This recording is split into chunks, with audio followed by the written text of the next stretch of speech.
All right, everybody, welcome to this remote interview. My name is Lisette, and I'm interviewing people and companies doing great things remotely. Today on the line, all the way from Maryland in the US, I have David Dye. David, you and Karin have authored a number of books, and you yourself, on top of that, even more books. But your latest one, which is coming out in May 2024, Powerful Phrases for Dealing with Workplace Conflict. So we're going to get into it. We're going to get into all of that, but let's start with the first question, which is, what does your virtual office look like, and what do you need to get your work done? Such a good question. There's two versions of the virtual office. There's the one when I am in my home office at home, where I am currently. So you're seeing the backdrop. This is behind me all the time. But I have a whiteboard desk, which is one of my like lavish pandemic asks that I got, and it's a standing desk, so it'll go up and down, but I love the whole thing as a whiteboard surface, and so I can take notes right on it and in the middle of things, and I find that very very helpful and for recording ideas and all of that.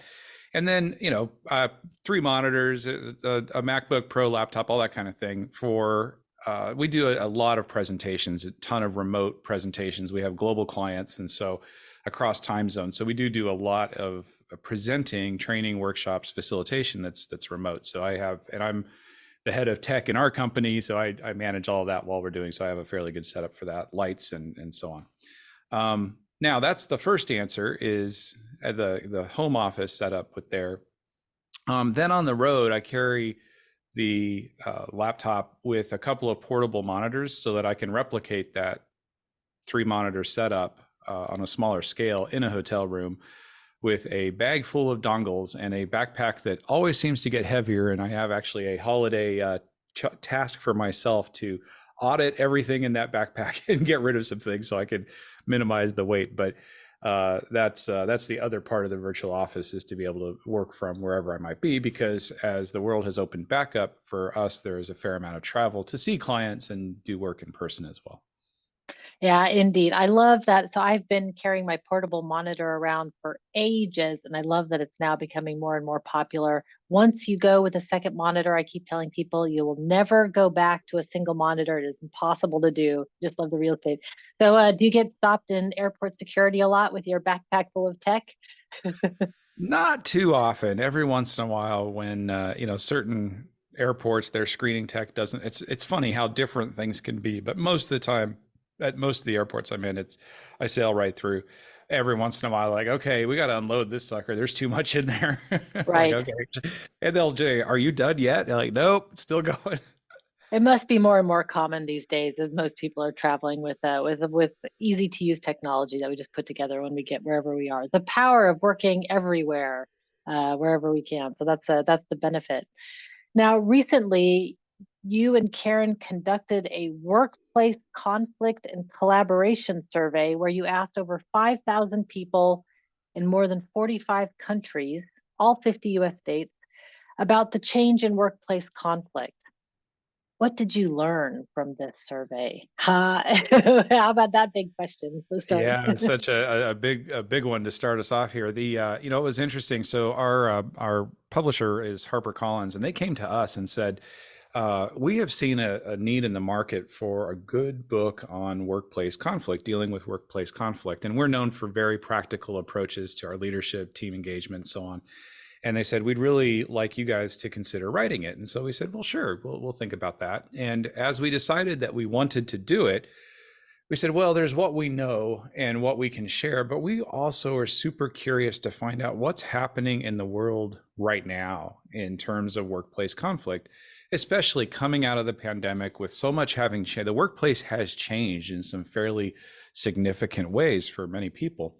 And so that's why we did the survey. And so a number of the questions that we asked, the first question we asked is, in your experience, is workplace conflict, are you experiencing more of it, less of it? Is it the same over the last couple of years? And so kind of the top finding, the very first thing that we found, 5,000 people, like you said, across 45, 46 countries, is that 70% of people said that the degree of conflict they're experiencing is the same or greater than it was over the last couple of years. Now, what's interesting to me is you go into that 30% who said, well, no, it's getting better for me. Great. Okay. Then we dive in a little deeper and say, why? Why is it getting better? And we also ask the folks who say it's getting worse, why? But the folks who said it's getting better, why? Fully half of them said it's gotten better because I left that job or I've left the workplace for remote work. And so I'm not having as much interaction with people. So you reduced interaction, reduced amount of conflict. What's interesting to me about that is, excuse me, both of those aspects of reduced conflict, they're not really positive.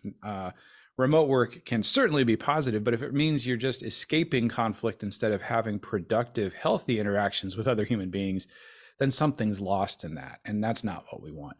So that's a top line interesting finding. We also asked a number of questions about what's causing greater conflict, what are some of the sources, the causes, the effects.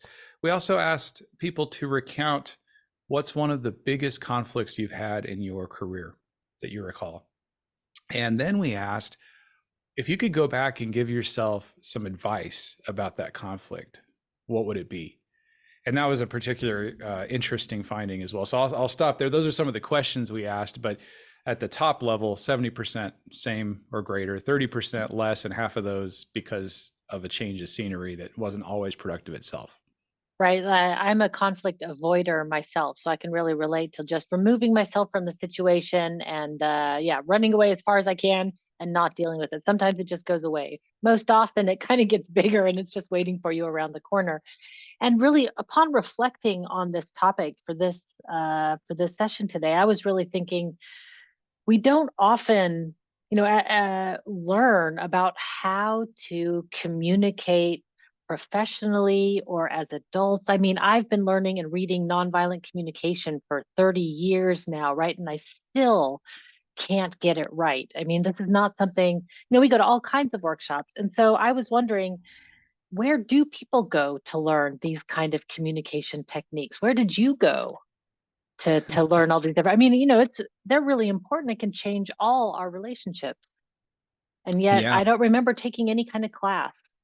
it's so interesting. So many of those, you're absolutely right. So many of those fundamental needs that we have, even if we're just talking about at work, much less the rest of life, where do we go? Well, yeah, books, seminars, workshops, counselors, therapists, spiritual leaders, friends. I mean, there's so many different places we can try to learn it. But in terms of kind of the systematized approach to it, you're right. And to such an extent, when I was a chief operating officer for my company, I met with every new hire as they would come in, and sometime in their first week or two. And one of the conversations I would have with them is that you're going to have conflict with other human beings in this organization. And that it's not going to be a lack of conflict that distinguishes us from other people doing the kind of work, any of our competitors or other workplaces.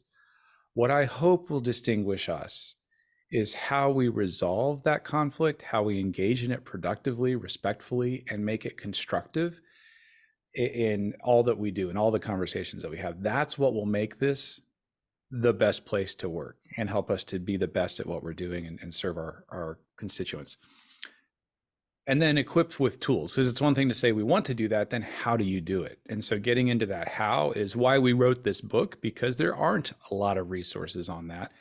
There are some, but they are harder to digest. And we wanted to get super practical. And, we've had so many of our clients over the last couple of years, when they have conversations like this, they're like, do you just have some words I can use? Totally. Yeah. And I saw that you do have over 300 phrases in your book that people That's right. can use. So I'll definitely ask you for a couple of those today that people, because there are things like I learned in the clean language community from facilitating with the brilliant Judy Reese that there's questions you can ask like, what else about X, right? Like diving in with Such a curiosity, powerful things, one. Yeah. right? And I thought, oh, that's really interesting. And every now and again, I'll use it on my husband, and he'll catch me like, hey, are you doing that clean language thing again? But really, I am just trying to understand.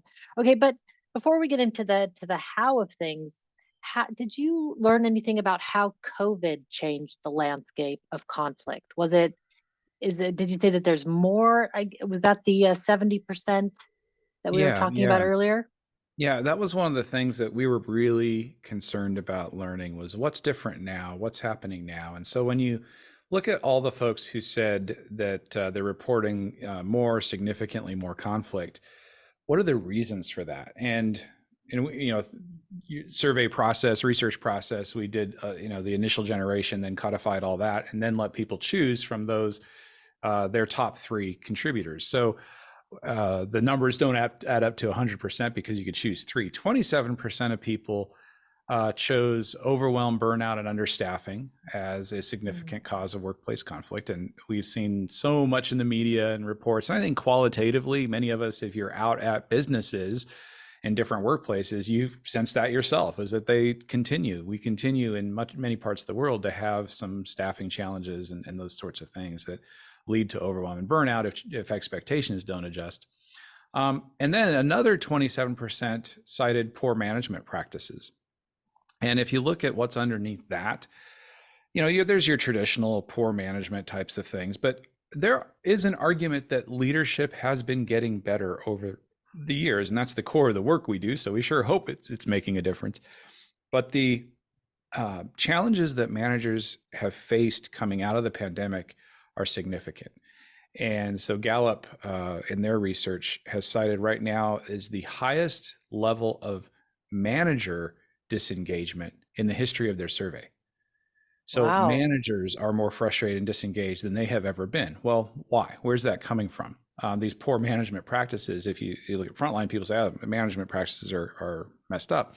Well, you've got a rapidly evolving workplace, one, which certainly is of interest to all your listeners who, as we're working from home. No, we need to come back. No, it's hybrid. No, and what is all that going to look like? And no one's written a good textbook on dealing with all of that because it's new.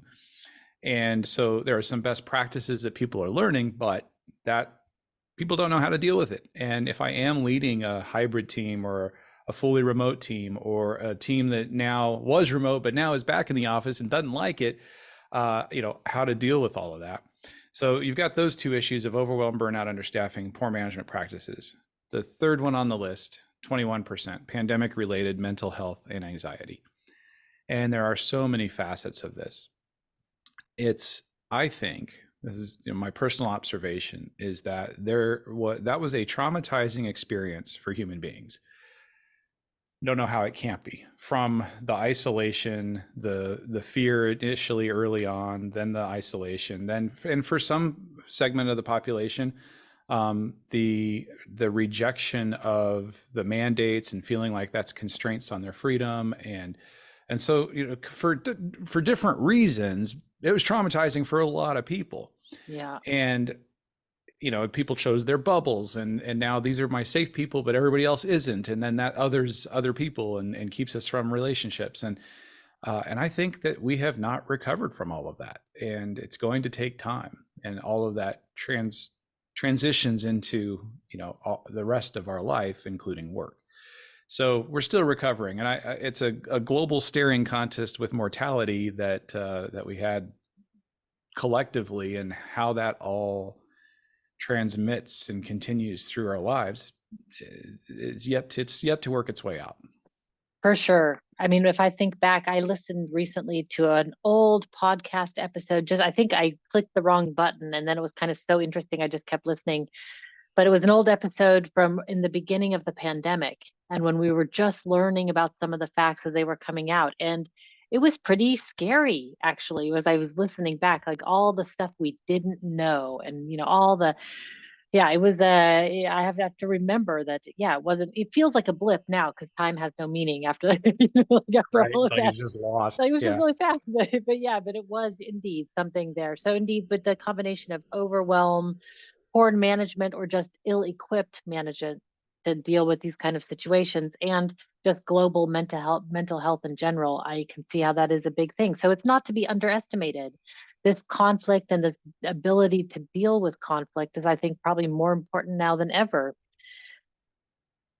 What are leaders getting wrong about it right now? Is it the forced mandates? Is it I mean, what could leaders do quickly to improve? I know that's another big question, but it is the leaders that are suffering, and they're really the drivers of these return to office mandates as well. So, Yeah, there's one of the challenges that I didn't mention in terms of challenges that leaders and managers are facing is that there are these two different forces at work.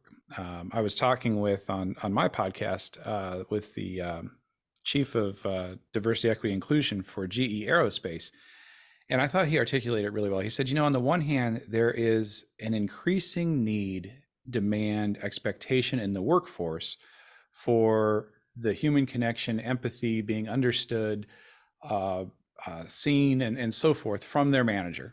Like I expect this from my manager. It's a more human-centered expectation, right? Which is good. There's nothing wrong with that expectation. In fact, it's positive, net positive, right? At the same time, you have increasingly complex workplaces that have, as many of your listeners are going to be familiar with, teams spread across time zones, if not geographies, um, matrixed organizations where I don't have full authority for the things that I need to do, and I've got to influence a bunch of other stakeholders and so on. And those exist for good reasons, but that's a conflict cocktail that exists for managers who are being expected to do more in terms of human relationship in an environment that is increasingly more and more challenging to do that. And so you combine that, that's one of the, I think, a contributing reason that you're seeing some of those disengagement, that frustration level among leaders and managers today. So if that's the lay of the land, all right, to your question, what do I do about that? And quickly is challenging. I'll be honest. It takes some time. But let's start with um, we talk about 4 dimensions of healthy conflict or healthy collaboration. So I want to just frame the conversation for a moment. Conflict doesn't have to be bad. In fact, good, productive conflict is essential for a good team, an effective team, a healthy organization, the best code you can have, right? Whatever it might be. We need good conflict in order to move ourselves forward and to solve problems. That's part of how it works. We want to avoid the destructive conflict. So these 4 dimensions help us move towards collaboration and the productive conflict. And these 4 dimensions are connection. So do we know each other as human beings? Clarity. Do we have a shared understanding of what success looks like? Curiosity. Are we genuinely open to one another's perspectives, and are we asking good questions to get at those? And then number 4 is commitment. And that's having a shared agreement of how we move forward together. And I can elaborate on those, but those 4 dimensions, if I'm a manager who's struggling with a higher conflict situation in my team, or a team that's in a situation, whatever it is, remote, hybrid, or in person, and would rather not be, any of those, I'm going to look at those 4 dimensions and start saying, okay, where do I need to do the most work? What's good, and let's leverage that, and where is the opportunity? I love that. I 2 things really stood out to me because we teach them in our workshops is the clarity, of course, the idea of visualizing success together to really understand what does it look like? What does it tangibly look like as much as possible? And the other one is the commitment in terms of I always recommend that teams create team agreements together to sort of normalize your behavior. And part of that agreement is to agree on how you're going to deal with conflict together. And so that there is like before things get heated, there's a methodology for what to do next. Like first you go, whatever your process is. But even just having that in place can be a relief for many people. Like, hey, I'm just walking through the steps. Like I said, I have to talk to you first, and I'm going to do this. And so, what kind of commitments have you seen on teams? What do those commitments look like? I got an example or two from your world. Yeah, so one of the most important commitments I think you can make is, I'm going to call this a tactical commitment. There's the level at which you're describing as you get the strategic commitments about kind of our operating agreements and our norms.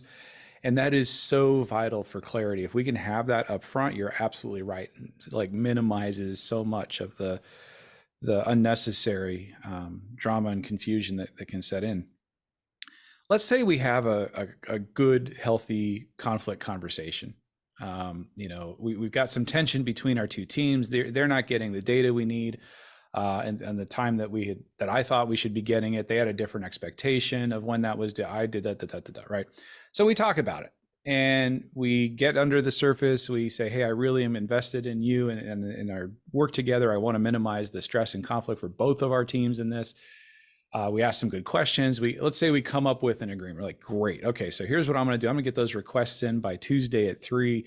So we'll advance the clock on that and give your team a little extra time. So you'll turn those around by Thursday at 3. Is that going to work for you? Yeah, cool. All right. We're on the same page. We have clarity. We made an agreement, but we're not done yet. And this is where most people leave off. Is we're saying, okay, high five. That sounds good. Virtual high five through the screen. All right. The final piece in this commitment stage, one of the most important actions I think you can take is we call this schedule the finish. And that is to set a time on both of your calendars, schedule a follow-up to that agreement. So if Lizette, you and I made this agreement and what is today? We're recording on a Wednesday. I say, okay, great. Let's get together next week on Friday and let's review how we did. Let's give it 1 week or 2 weeks and let's sit down and actually look at what happened. How did it work? So we put this on appointment on both of our calendars, just a 15-minute check-in where we're going to look each other in the virtual eye and say, how do we do? And that's going to do 2 things for us. First is it increases the likelihood that we're both going to follow through on that commitment because we know we're going to be looking at each other here in a week and going, hey, how'd you do? The second thing that it does is I know we have a lot of folks in programmers that listen to the show, gives us a way to deal with exception handling, right? We've got a built-in time that we're already scheduled to talk to one another that, okay, we made this agreement, but now what happened? Well, our boss came down with this thing and it blew everything up. We had a customer fire drill and we didn't get to follow through on our commitment. Well, in the absence of any conversation, what happens? Trust erodes. We didn't follow through. We didn't keep our commitment. We're back at square one again. We've just looped around. Nothing's changed. We've spun our wheels and we're frustrated and trust decays. So to avoid that, if we've scheduled the finish, we've scheduled this time where we're going to talk about it and review what we did, we can say, hey, Lizette, did you do that thing? Yeah, no, I didn't do the thing either. All right, what happened? Oh, yeah, that's right. We had the customer thing. We had our boss did it. Okay.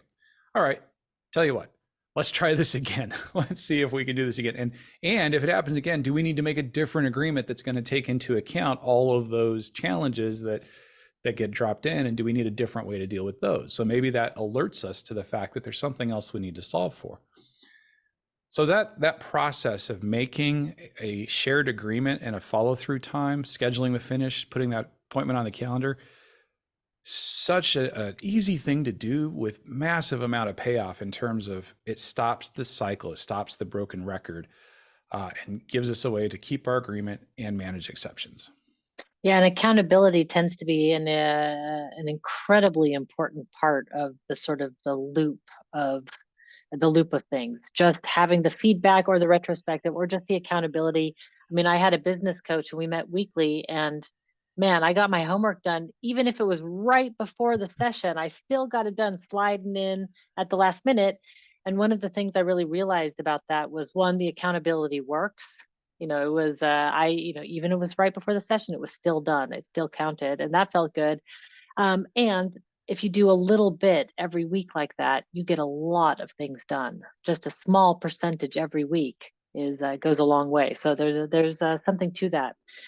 We're coming to the end of our time, but I cannot leave without asking you for some of the phrases that people might use. Now, I know that there are 300 in the book, and I don't want you to give them all away, but as a teaser, I thought it would be interesting to walk away with like something new that people can try, maybe a common one that can be used most often in most situations. Yeah, so I would direct people to chapter 3 of the book. If you can only read one chapter, it's chapter 3, because we talk about what we call the GOATs. And these are the greatest of all time, in our estimation, powerful phrases for workplace conflict. So, and there are 3 for each of the 4 dimensions I mentioned. I'm not going to do all 4 times 3 is 12. I won't do all 12, but you've actually already got a few of them. So one of them, when we're talking about commitment, is let's schedule some time to talk about this again and see how our solution's working.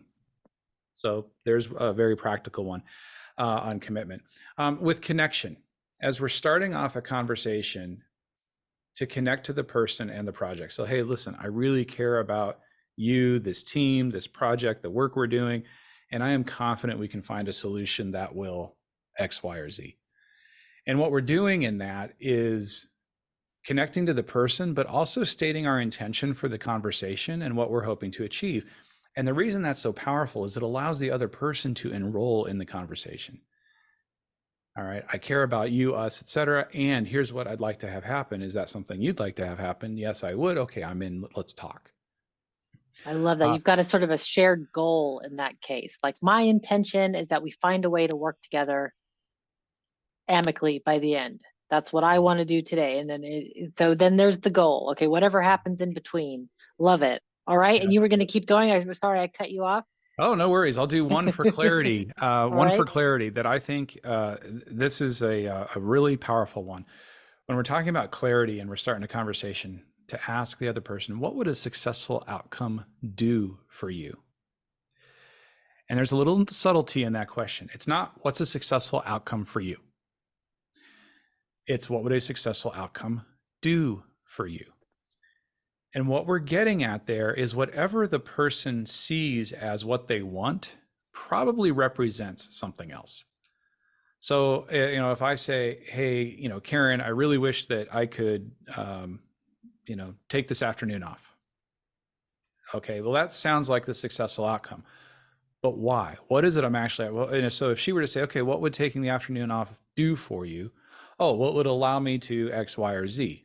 Well, now I know what I'm actually trying to solve for. So if we get into that conversation, all right, let's look at ways that whatever her successful need is, whatever mine is, we can put those together and then we can start crafting some solutions based on what we actually both need as opposed to whatever our initial ask might have been. So it helps to get under the surface and find out what's really important and what matters to people. And then let's do one more from curiosity. Curiosity. One of my favorites here is, what does this look like from your perspective? Or another variant on that. What's going on here for you? I'm curious what's happening here for you. And in full disclosure, I find when I'm fired up, that is probably of all the phrases, the hardest one for me to ask and the most powerful.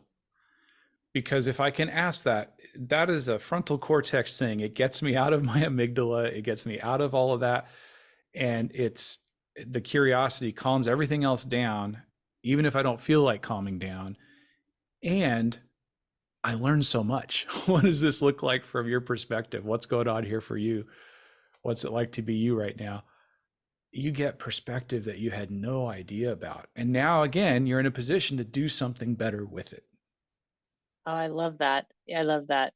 It's a way of getting curious and of getting out of your own head immediately. I love it. Yeah. So great. So we've got one phrase from every dimension of of your constructive conflict model. I love it. Thank you for the generosity on that. Those are great phrases. I will add them to the show notes. And for our very last question for today, I would just like to ask, actually, there's two last questions, but one is really easy. So for the very last question is, what's your first piece of advice for someone dealing with workplace conflict? You've got all this advice from all of your survey folks. What's one that really stood out for you? The interesting piece with that advice to self question, what if you could go back and give yourself advice? 55% of people said that their advice to themselves, if they could go back, would be to remain calm and be patient. And then another 21% said, talk about it. And so you got 76% of folks answered that question by saying, be calm, be patient, talk about it. And there is so much wisdom that we're offering to ourselves there. The question is, how do we do it? And that's where the phrases come in. So my encouragement for anyone listening right now, the first thing to do is before you have a conversation with the other person, have a conversation with yourself. What's at stake if you stay silent? Why does what you have to say matter? If nothing changes in your approach to it, nothing can change in the situation. And in that case, silence is selfish because you're depriving the people around you of the opportunity to do something differently. So if you're reluctant to engage for all those reasons, that's the first conversation. right? And it doesn't have to be like aggressive or what other people think of as conflict. It can actually be a productive, calm conversation. And I think my husband always says it's like the Santa Claus law. If you don't get what you or if you don't ask for what you need, you get something else. And I can't remember why he calls it Santa Claus law, but I always remember, like, if you don't ask for what you need, you get something else. So sometimes it's worth to just ask for what you need. All right, very last question of the day. If people want to learn more about you and find you online, where are the best places to interact? Sure. The number one place is our business website, letsgrowleaders.com. And you can find the book, you can find all of our work, you can find lots of articles and more phrases related to the book if you're like, I can't wait till May. So get that pre-order, and then you can go find a bunch of additional support for you right now on the website. We're also on LinkedIn, so love to connect with you on LinkedIn if you want. And we engage and answer questions and so forth. So you can find books, podcasts, blog, everything at letsgrowleaders.com, and love to see you on LinkedIn. All right, for all of you unengaged leaders out there, there is hope. It doesn't have to be like this at work. It can be better. It can be fun. So, David, thank you so much for your time and your brilliance and your expertise today. I really appreciate it. It's been my pleasure, Lizette. Thanks for having me. And until next time, everybody, be powerful.